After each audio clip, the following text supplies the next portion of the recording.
Hello viewers, எல்லாருக்கும் வணக்கம். நாம் இந்த வீடியோவில் 30th July 2025 மார்க்கெட் அப்டேட்டை பார்க்கலாம். அப்புறம் ஸ்டாக்ஸில் இதெல்லாம் டாப் கெய்னர்ஸ், இதெல்லாம் டாப் லூசர்ஸ், எஃப்எஸ்டி ஸ்விங்கெலாம் வந்து எவ்வளோ க்ரோர்ஸ்க்கு ஸ்டாக்ஸை பை அண்ட் செல் பண்ணியிருக்கிறாங்க, எல்லா டீட்டெயில்ஸும் நம்ம இந்த வீடியோவில் பார்க்கலாம். ஃபஸ்ட் வந்து மார்க்கெட் அப்டேட்டை பார்த்துடலாம். நிஃப்டி பார்த்திங்கன்னா ஒரு 33 பாயிண்ட் வந்து ரேலி ஆச்சுது.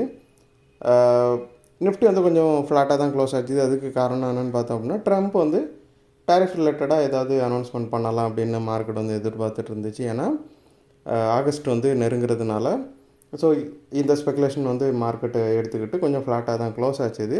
அதே மாதிரி ட்ரம்ப்புமே வந்து அனௌன்ஸ் பண்ணியிருக்கிறாரு. அதாவது 25% வந்து இந்தியாவுக்கு டேரிஃப் போடுறதா சொல்லியிருக்கிறாரு. அது மட்டும் இல்லாமல் ரஷ்யாட்டத்தை ஆர்ம்ஸ் அண்ட் எனர்ஜி வாங்கினதுனால அதுக்கும் பெனால்ட்டி போடுவேன் அப்படிங்கிற மாதிரி சொல்லியிருக்கிறாரு. ஸோ இதனால் இன்றைக்கி வந்து மார்க்கெட் வந்து கண்டிப்பாக ரொம்பவே ப்ரெஷரில் இருக்கும். விழுறதுக்கான வாய்ப்புகள் வந்து நிறையவே இருக்குது. இதை வந்து இந்தியா எப்படி ஹேண்டில் பண்ண போகிறாங்கங்கிறது இன்னும் வரக்கூடிய காலங்களில் தான் தெரியும். அதை பொறுத்து தான் மார்க்கெட்டோட மூவ்மெண்ட் இருக்கும். எஃப்ஐஸ் பார்த்திங்கன்னா பெரிய அளவுக்கு எதுவும் செல் பண்ணலனாலும் ஒரு 850 கோடிக்கு வந்து செல் பண்ணியிருக்கிறாங்க. 8வது கண்டினியூஸ் டேவாக செல் பண்ணியிருக்கிறாங்க. டிஎஸ் வந்து வழக்கம் போல் 18வது கண்டினியூஸ் டேவாக பை பண்ணுறாங்க. 1829 கோடிக்கு வந்து பை பண்ணியிருக்கிறாங்க. ஓரளவு ஒரு நெட்டாக பார்த்திங்கன்னா ஒரு 1000 கோடி வந்து டிஃப்ரென்ஸ் இருக்குது. அதுவுமே வந்து மார்க்கெட் கொஞ்சம் பாசிட்டிவாக க்ளோஸ் ஆனதுக்கு ஹெல்ப்ஃபுல்லாக அமைஞ்சுது. அதே மாதிரி க்ரூடும் பார்த்திங்கன்னா இன்க்ரீஸ் ஆகிருக்குது. ஒரு $1 மேலே ஒரு பேரலோட ரேட் வந்து இன்க்ரீஸ் ஆகிருக்குது. ஸோ அதுக்கு ரீசன் வந்து ட்ரம்ப்போட அந்த சாங்ஷன் அனௌன்ஸ்மெண்ட்டு தான். அவர் வந்து ரஷ்யாக்கிட்டேருந்து யாரெல்லாம் ஆயில் வாங்குறாங்களோ அவங்களுக்குலாம் வந்து சாங்ஷன் போடும் அப்படிங்கிற மாதிரி அவர் சொல்லியிருக்கிறதுனால க்ரூடோட ரேட் வந்து நல்லாவே ரேலி ஆச்சுது. அப்புறம் கரன்சியும் பார்த்திங்கன்னா இந்தியன் கரன்சி யூஎஸ்டிக்கு எகென்ஸ்டாக வந்து ரொம்பவே ரேலி ஆகிருக்குது.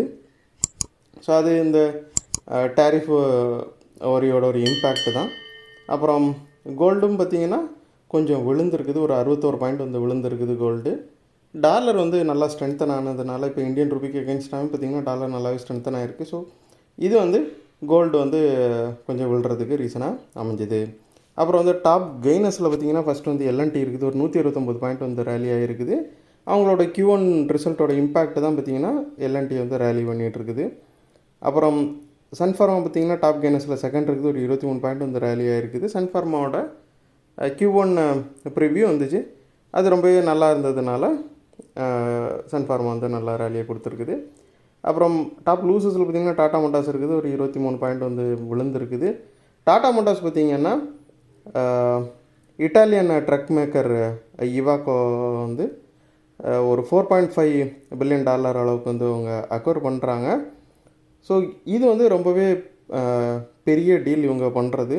ஸோ இது வந்து இந்த பெரிய டீல்னால மார்க்கெட் வந்து கொஞ்சம் நர்வஸாக இருக்குது. ஏன்னா இந்த டீல் முடிஞ்ச அப்புறம் வந்து ஏன்னா பெரிய அமௌண்ட்டுக்கு வந்து அவங்க இந்த டீலில் வந்து க்ளோஸ் பண்ணுறாங்க. ஸோ இது வந்து டாடா மோட்டார்ஸை ஃபியூச்சரில் எப்படி பாதிக்குங்கிறது மார்க்கெட்டுக்கு வந்து ஒரு நர்வஸை கொடுத்துருக்குது. அதனால் இந்த ஸ்டாக்கை கொஞ்சம் விழ வச்சுருக்கிறாங்க. அப்புறம் ஹீரோ மோட்டாகார் பார்த்திங்கன்னா ஒரு 73 பாயிண்ட் வந்து டாப் லூசஸில் வந்து செகண்ட் இருக்குது. ஒரு 2 நாள் ரேலிக்கு அப்புறமா இதில் ப்ராஃபிட் புக்கிங்னால கொஞ்சம் இது விழுந்திருக்குது. ஸோ இந்த வீடியோவில் உங்களுக்கு கொடுத்த இன்ஃபர்மேஷன்ஸ் எல்லாம் கண்டிப்பாக ஹெல்ப்ஃபுல்லாக இருந்திருக்கும் நான் நம்புறேன். இது உங்களோட ஃபியூச்சர் ட்ரேடிங் செஷன் கண்டிப்பாக ஹெல்ப் பண்ணும். இந்த வீடியோ உங்களுக்கு பிடிச்சிருந்துச்சுன்னா லைக் பண்ணுங்கள், ஷேர் பண்ணுங்கள், மறக்காம சேனலுக்கு சப்ஸ்கிரைப் பண்ணுங்கள். அப்படியே இந்த பெல் ஐகானை கிளிக் பண்ணிங்கன்னா டெய்லி அப்டேட்ஸ் தரோம் கிடைக்கும். தேங்க்ஸ் ஃபார் வாட்சிங். Keep supporting. நான் இன்னொரு வீடியோவில் உங்களை சந்திக்கிறேன். தேங்க்யூ.